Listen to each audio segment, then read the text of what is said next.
साल था 1197। गुजरात की तरफ एक बड़ी सेना तेजी से बढ़ रही थी। इस सेना का मकसद सिर्फ एक और राज्य पर हमला करना नहीं था, इसके पीछे था लगभग 19 साल का एक पुराना जख्म, एक ऐसी हार जिसे मोहम्मद गोरी कभी भुला नहीं था। क्योंकि 1178 में जब मोहम्मद गोरी ने गुजरात पर हमला किया था, तब कशरदा के पास उसकी सेना को चौलखिया ताकत ने बुरी तरह हरा दिया था। उस वक्त में गोरी को अपनी जान बचाकर वापस लौटना पड़ा था, लेकिन अब वक्त बदल चुका था। उत्तर भारत में गोरी की ताकत बढ़ चुकी थी और उसका सबसे भरोसेमंद सेनापति कुतुबुद्दीन ऐबक अब गुजरात की तरफ देख रहा था। 1197 में ऐबक की सेना गुजरात में घुसी और फिर वही जमीन दोबारा खून से लाल होने वाली थी, जहां कभी गोरी की सेना को शर्मनाक हार मिली थी। लेकिन सवाल था, क्या 19 साल बाद ऐबक पुरानी हार का हिसाब चुकता करने आया था, या फिर गुजरात में उसका मकसद कुछ और था। उस वक्त गुजरात पर चौलुकिया वंश का राज था। राजधानी थी अनाहिलावाड़ा, जिसे आज पटन के नाम से जाना जाता है। गुजरात सिर्फ एक अमीर राज्य नहीं था, यहाँ के बाजार, व्यापार और समृद्धि शहर इस राज्य को बहुत खास बनाते थे। और सबसे बड़ी बात, ये वही गुजरात था जिसने मोहम्मद गोरी को उस वक्त हरा दिया था, जब गौरी भारत में अपने कदम जमाने की कोशिश कर रहा था। लेकिन 1197 तक हालत बहुत बदल चुके थे। तेहरान की जंगों के बाद उत्तर भारत में गोरी की ताकत काफी बढ़ चुकी थी। अजमेर और दिल्ली जैसे बड़े इलाकों पर उसका दबदबा बन चुका था और इन जीते हुए इलाकों को संभालने की जिम्मेदारी कुतुबुद्दीन ऐबक के हाथ में थी। ऐबक सिर्फ एक हुक्म मानने वाला सिपाही नहीं था, वो एक तेज और खतरनाक सेनापति था। उसकी नजर अब गुजरात पर थी, लेकिन गुजरात पहुंचने से पहले ही एक ऐसी घटना हुई जिसने इस जंग को और भी ज्यादा भड़का दिया। कहा जाता है कि अजमेर के आसपास राजपूत ताकत ऐबक के खिलाफ बगावत खड़ी कर दी। ऐबक के लिए हालत इतने मुश्किल हो गए कि उसको मदद का इंतजार करना पड़ा। इस संघर्ष में गुजरात के चालुक्य की पक्ष का भी मदद का जिक्र मिलता है। जब ऐबक इस मुश्किल से बाहर निकला तो उसकी नजर सीधा गुजरात पर गई। अब ये सिर्फ एक सीमा बदलने की लड़ाई नहीं लग रही थी, इसमें एक बदले की आग भी थी और गुजरात के दौलत का लालच भी। ऐबक ने अपनी सेना तैयार की और घोड़सवार आगे किए, तीरंदाज तैयार हुए और गुजरात की तरफ एक बड़ा हमला शुरू हो गया।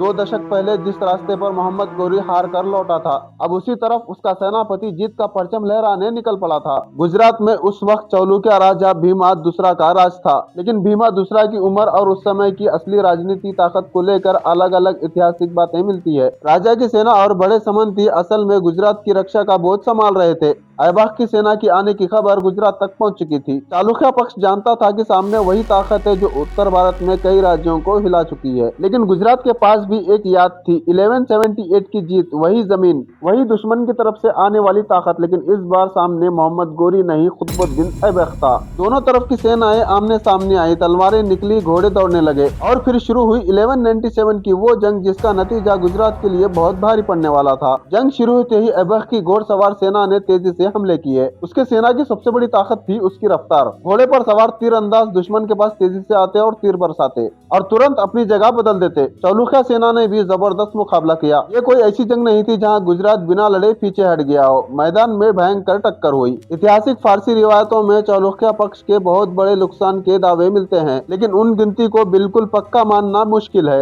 एक बात साफ है, जंग में ऐबक की सेना भारी पड़ी। चालुक्य सेना की पंक्तियां टूटने लगी, कई सैनिक मारे गए, कई बंदी बना लिए गए और गुजरात की रक्षा करने वाली सेना को पीछे हटना पड़ा। जिस गुजरात ने 1178 में बुरी तरह हराकर मोहम्मद गोरी को रोक दिया था, 1197 में उसी गुजरात के दरवाजे ऐबक की सेना के लिए खुलने लगे। अब ऐबक का अगला निशाना था अनाहिलावाड़ा, गुजरात की राजधानी। जंग जीतने के बाद ऐबक की सेना अनाहिलावाड़ा की तरफ बढ़ी। शहर पर हमला हुआ, लूटपाट हुई, बहुत सारी दौलत ऐबक की सेना के हाथ लगी। ये गुजरात के लिए एक बड़ा झटका था। अनाहिलावाड़ा सिर्फ राजधानी नहीं थी, ये गुजरात की शान और समृद्धि का निशान थी। अब सवाल उठता है, 1197 के बाद क्या गुजरात हमेशा के लिए ऐबक के कब्जे में चला गया? जवाब है नहीं, और यहीं से इस कहानी का सबसे दिलचस्प मोड़ शुरू होता है। ऐबक ने जंग जीत ली, राजधानी पर हमला भी कर दिया था, लेकिन गुजरात को हमेशा के लिए अपने कब्जे में रखना इतना आसान नहीं था। चालुक्य ताकत खत्म नहीं हुई थी। ऐबक की सेना गुजरात में हमेशा के लिए टिक नहीं सकी। कुछ समय बाद चालुक्य शक्ति ने अपने इलाकों पर दोबारा कब्जा जमा लिया। भीमा दूसरा का राज भी आगे चलता रहा। यानी ऐबक की 1197 की जीत बहुत बड़ी सैनिक सफलता जरूर थी, लेकिन गुजरात का पूरा और हमेशा का अंत नहीं। इसी बात को समझना बहुत जरूरी है। कई बार इतिहास में एक बड़ी जंग जीतने का मतलब पूरा राज्य जीतना नहीं होता। ऐबक ने गुजरात की सेना को हराया, अनाहिलावाड़ा तक पहुंच गया, दौलत लेकर वापस भी लौट गया, लेकिन चालुक्य वंश बच गया। गुजरात ने दोबारा अपनी ताकत खड़ी कर ली। यानी जिस गुजरात को ऐबक ने एक हमले में झुका दिया था, उस गुजरात को पूरी तरह अपने राज्य में मिलाना उसके लिए मुमकिन नहीं था।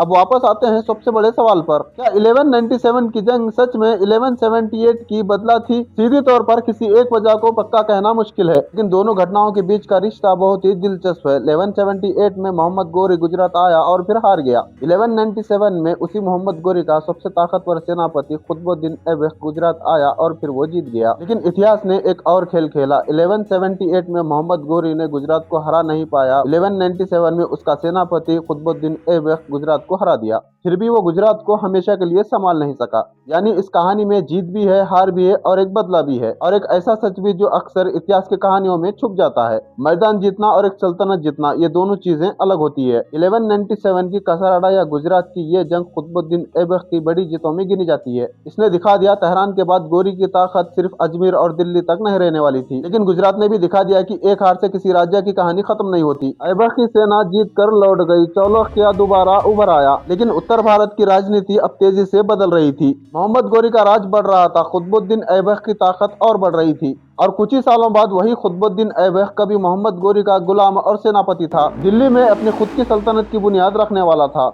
लेकिन उससे पहले अभी भी कई जंगें बाकी थी और भारत की तारीख एक नए दौर में कदम रखने वाली थी। इसके बाद की कहानी अगले एपिसोड में। लेकिन असली सवाल यह है, मोहम्मद गोरी के बाद उसकी इतनी बड़ी सल्तनत का मालिक कौन बनेगा?